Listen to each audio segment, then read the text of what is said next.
Opa! Estamos aqui mais um dia, em que eu caminho para casa enquanto eu reflito sobre o passar das eras. Hoje, eu vou tratar de um assunto que muitos religiosos desconhecem, ou se talvez conhecem, fingem de bobos e não comentam. Trata-se da Santa Inquisição da Igreja, um movimento brutal que assolou o Ocidente e o Oriente Médio no passado. Para se ter uma ideia, o Reich nazista de Adolf Hitler matou 6 milhões de pessoas. A Santa Inquisição da Igreja matou 70 milhões de pessoas. O que foi a Santa Inquisição? No início desse tempo moderno, notadamente na Guerra Judaica, os imperadores de Roma, a influência dos gregos, que eram os pensadores, se aliou com o sacerdócio. Naquele tempo, dizem alguns historiadores que foi inventada a figura de Jesus para acalmar o povo, mediante as duras regras impostas pelos césares romanos, de que a pessoa deveria pagar os tributos, aceitar sua pobreza, nunca se revoltar contra o sistema, ou seja, uma doutrina paz e amor high-tech. Hoje, se você perguntar a qualquer judeu quem foi Jesus, todos serão unânimes em dizer coisas do tipo: foi o fundador do cristianismo, ele era um judeu que decidiu fundar uma nova religião. Outros dirão algo do tipo: ele era judeu, mas se revoltou contra as regras do Torá e criou uma religião onde tudo é paz, amor, onde tudo é perdoável e as pessoas não precisam seguir regras. Todo judeu falará algo do tipo. Nenhum deles reconhece que Jesus foi um Messias, um Salvador. E quando perguntam se ele foi filho de uma mulher virgem, dizem que não, que ele foi filho da Maria e do José. Mas, passado essa tormenta, nós temos, após a destruição do Templo de Jerusalém e o esmaecimento do país Israel, nós tivemos um período de pregações em que alguns romanos deixaram de cultuar aqueles deuses lá de Roma, aquela treta toda lá, Apolo, Zeus, Dionísio. Dionísio era um deus que transformava água em vinho. Hércules era um semideus, filho de uma mulher humana com Deus. Ô corno! Essas motos barulhentas são uma peste. Opa! Olha lá! Corno, filho da puta! É um viadão mesmo. Mas vai vendo. Eu falava que Hércules era um filho de uma mulher humana com um deus. Tá bom. Beleza. Eles deixaram de cultuar esses deuses e passaram ao culto do cristianismo. E após se ligarem ao poder bélico, iniciou-se uma época de adestramento dos povos que eram conquistados.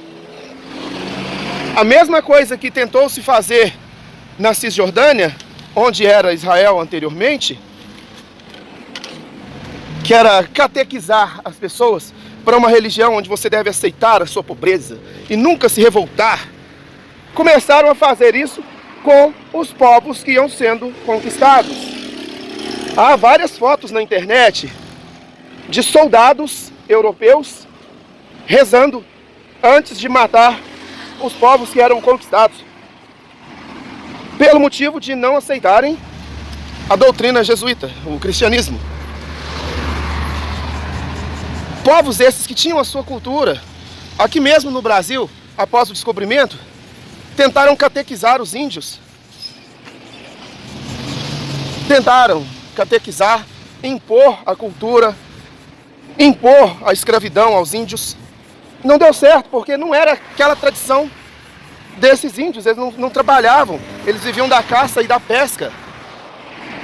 Daí introduziu-se a escravidão no Brasil, onde pegavam negros da África e traziam para o Brasil para ser escravos. Pegavam à força, tá, gente? E outra, os europeus eram bundão demais para invadirem a África e roubarem os negros. Eles faziam acordos com tribos rivais.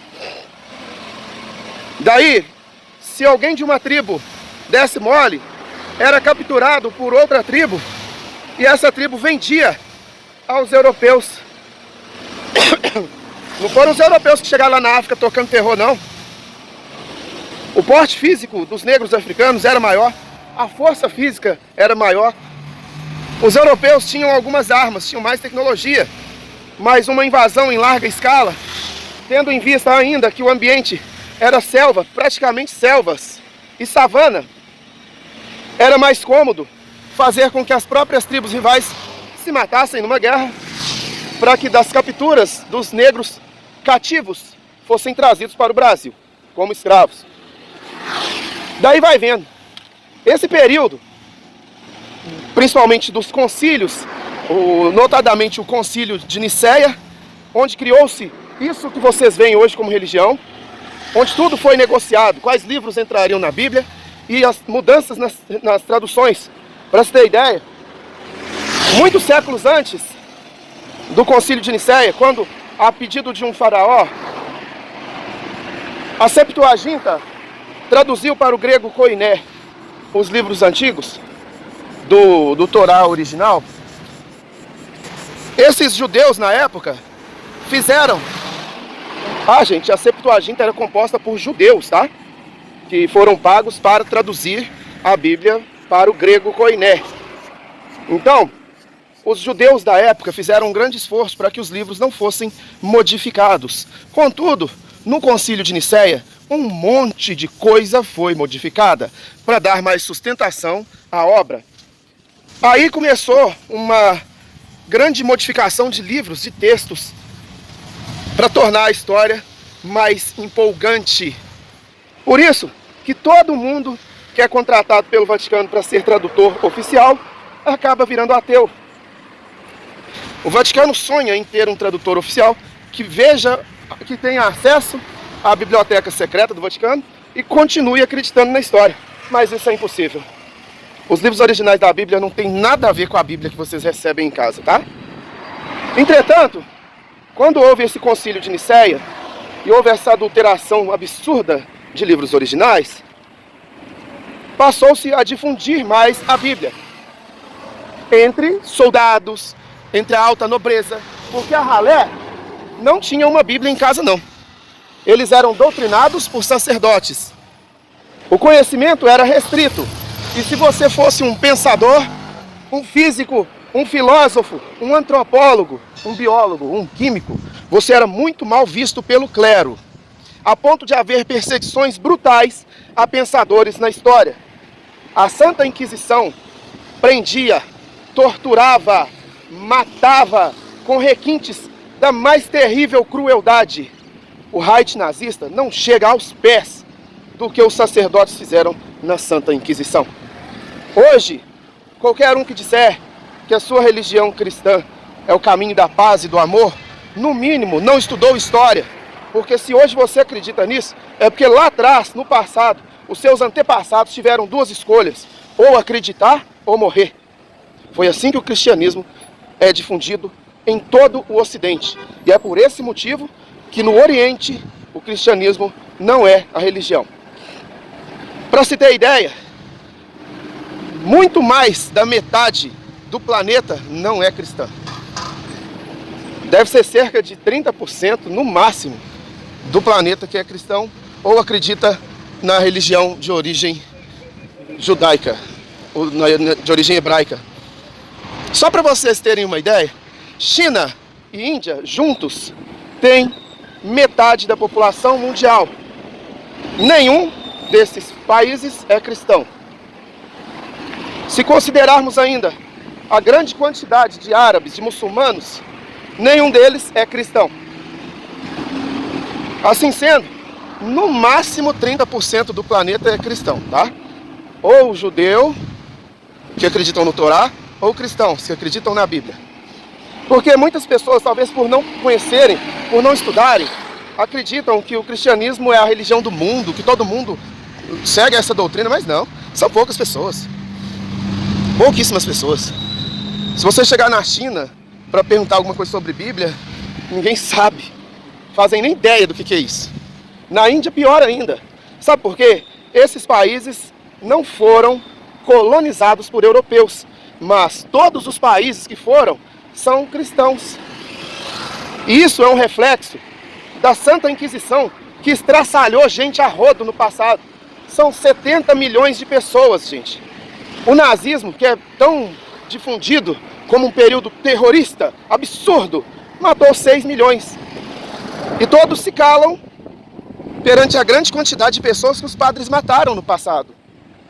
Na época das cruzadas, principalmente cruzadas bizantinas, onde os europeus tentaram chegar à Ásia e impor sua cultura, impor seu domínio, não deu certo. Por esse motivo, a Turquia é considerada uma encruzilhada no mundo. É um local por onde precisavam passar, mas não deu certo não, viu? Deu muito certo isso daí não. É por esse motivo que se procurou um caminho para as Índias, dando a volta no continente africano até chegarmos às Índias, onde eram feitos acordos comerciais, onde se comprava mercadorias. E foi por esse motivo que Cristóvão Colombo tentou um caminho mais rápido até as Índias, acreditando ele que o planeta era redondo. Na verdade, muito lá atrás na antiguidade, outros povos já sabiam que o planeta era redondo. O mais conhecido deles, como eu já tratei em alguns vídeos, são os sumérios. Além de saberem que a Terra era redonda... eu preciso beber alguma coisa. Além de saberem que a Terra era redonda, eles sabiam que existiam outros planetas girando ao redor do Sol. Nem um lugar para eu beber alguma coisa?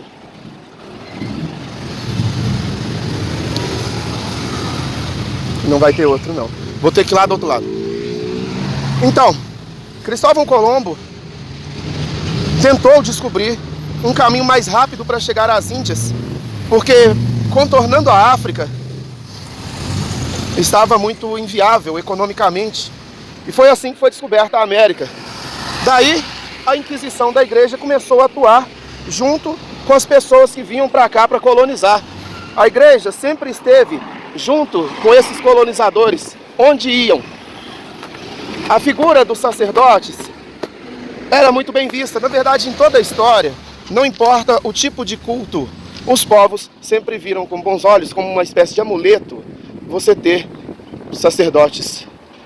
Será que aqui tem alguma coisa de beber? Não deve ter não, parece que não tem nem geladeira. Não, aqui só tem medicamentos. Não tem uma Coca-Cola não? Tudo bom? Ah, não tem não. Uma farmácia que não tem nada para beber, nem água. Doloroso. Mas tá. Voltemos ao nosso assunto em questão aqui. Ah, não, tem que achar um lugar para beber alguma coisa. A farmácia não tem nem água mineral, velho. Mas voltemos ao nosso assunto. Todos os lugares que foram colonizados pelos europeus se tornaram em maior ou menor grau cristãos, exceto as colonizações de povos árabes.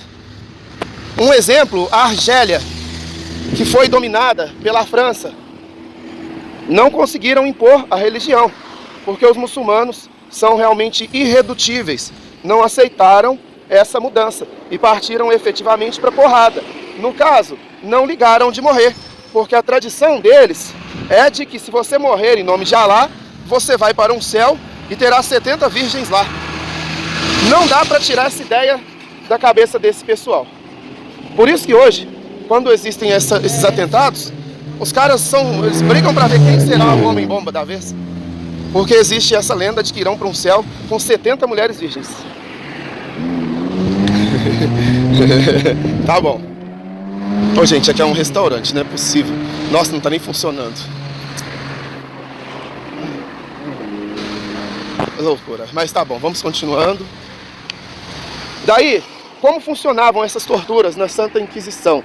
Uma loja de cachorros, não vai ter nada para eu beber. As torturas funcionavam da seguinte forma. Um país era invadido pelos europeus. Lá existia um povo com a sua cultura local.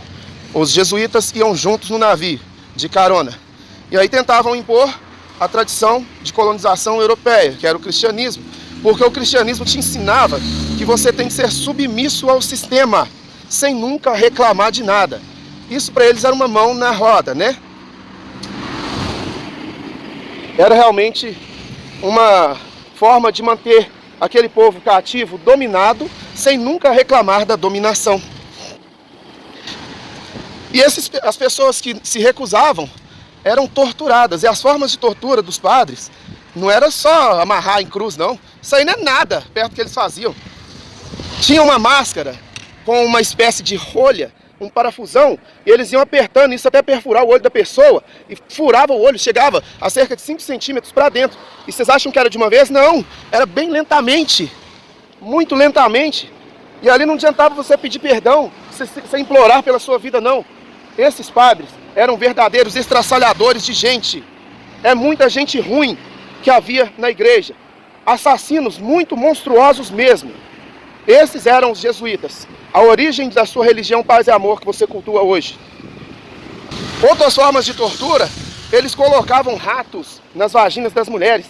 Mas não é do lado de dentro, não é do lado de fora, não é do lado de dentro. Enfiavam um rato dentro da vagina da mulher. E o rato, no desespero, começava a rasgar a carne da mulher para poder tentar escapar dali. Ah, moleque. Havia uma cadeira em forma de triângulo e sentava uma mulher com pesos nos pés. E aquele peso ia fazendo com que o corpo dela afundasse cada vez mais lentamente naquela cadeira. E aquilo partia a pessoa ao meio. Havia também a serra, que realmente partia a pessoa ao meio. E era lento. A pessoa, muitas das vezes, estava com a serra já no centro da barriga e ainda viva, sendo serrada viva. Essa é a sua religião, paz e amor. Se uma mulher nascesse muito bonita, era considerada uma bruxa e era queimada em praça pública. Até mesmo para fazer um chá para a gripe, você tinha que ter tomado cuidado no passado, porque eles acreditavam que a religião que salvava. Remédios eram considerados bruxaria. Então, se você fosse visto carregando, por exemplo, um boldo, se alguém dissesse para algum padre que você é uma bruxa, acabou. Nada que você fizesse adiantava. Nada. Eles iriam te prender, te torturar, e só depois de muita tortura iriam te queimar em praça pública, na frente de todo mundo. Te colocariam numa cruz, colocariam palhas, e eram sempre soldados que faziam isso. Não adianta, você vai correr para onde? E outra, esses padres faziam a sua própria lei, e os soldados cumpriam, porque eles não queriam ir contra a igreja. Cumpriam. Então quem mandou no passado, na antiguidade clássica, não foram os exércitos, não, foi a igreja. Os jesuítas de Roma, assassinos na história, gente muito ruim. E você que é evangélico, não se preocupe, tá? A sua religião evangélica surgiu de uma dissidência quando Martinho Lutero criou o cristianismo evangélico, ou o luteranismo. Mas, nesse período, a igreja evangélica também matou. Então não se preocupe, não estou falando mal de católicos não, e sim de todos os cristãos. A origem dessa religião é muita guerra, muita morte, muita dor, muita destruição. Não dá para apagar isso da história. Você que é cristão, você está cultuando uma religião que não é paz e amor coisa nenhuma. Você só é cristão porque lá no passado, seus ascendentes teriam sido mortos se decidissem não acreditar nessa história. No passado, para você ter ideia, o simples fato de você não ir à igreja, eles te viam com olhos tortos e qualquer coisinha seria motivo para te prenderem e te torturarem. Você não vai à igreja, né? Alguém ficava na sua cola, poderia ser seu vizinho, alguém de onde você trabalhava, não importa, alguém estava te vigiando, para que na primeira oportunidade você fosse interrogado. E ali não havia julgamento justo não. Se o sacerdote batesse o olho e não gostasse de você, acabou. Ali você seria torturado e nada do que você falasse adiantar, não havia ninguém a recorrer, não havia justiça, não havia nada. Isso foi a Santa Inquisição. E é por isso que hoje o Brasil é um país cristão. Vai fazer o quê, meu? Vai contra para ser torturado, morto, queimado em praça pública? Será? Lá no passado, muitos cientistas foram mortos pela Santa Inquisição. Se não fosse a igreja, nós hoje já teríamos cura para todas as doenças e já estaríamos colonizando outros planetas. Mais que isso, não haveria tanta destruição no planeta, porque O cristianismo ensinou que você pode matar, roubar, destruir. Você pode fazer tudo. Se você chegar e pedir perdão na igreja, tá sussa. Isso era pregado no passado. Isso era pregado. Por isso muitos bandidos se inspiram na figura da Bíblia de Dimas, que foi bandido a vida inteira e faltando poucos segundos para morrer, aceitou Jesus, foi salvo e na própria Bíblia fala que ele depois de morrer voltou para pregar junto com Jesus. Muitos bandidos com esse pensamento matam a rodo, fazem acontecem, detonam geral mesmo. Porque querem fazer a mesma coisa que ele fez. Na hora que tá pronto para morrer ali, opa, parei, gente, eu aceitei Jesus aqui. Aê! Que beleza! E ainda torcem pro cara não morrer. Morre logo, infeliz! É menos um. Ali tem alguma coisa de beber. Isso aí é a religião Paz e Amor, tá? Começou com a Santa Inquisição. Ou melhor, se espalhou com a Santa Inquisição. Terrivelmente cristã. Feia a coisa, né? Ali, ó, ali tem refri. Vou tomar um refri. Tô com sede. Muita sede. Ali, ó, tem um refri. Não tem Monster laranja, né? Tem não. Vai Coca-Cola mesmo. Só bebo de laranja. Ô, gente, então acabou aí? Falou pra vocês aí? Não, vou tomar um Gatorade do azul. Ela. E olha lá, veio gelado, hein? Fui. Bebam vocês aí também.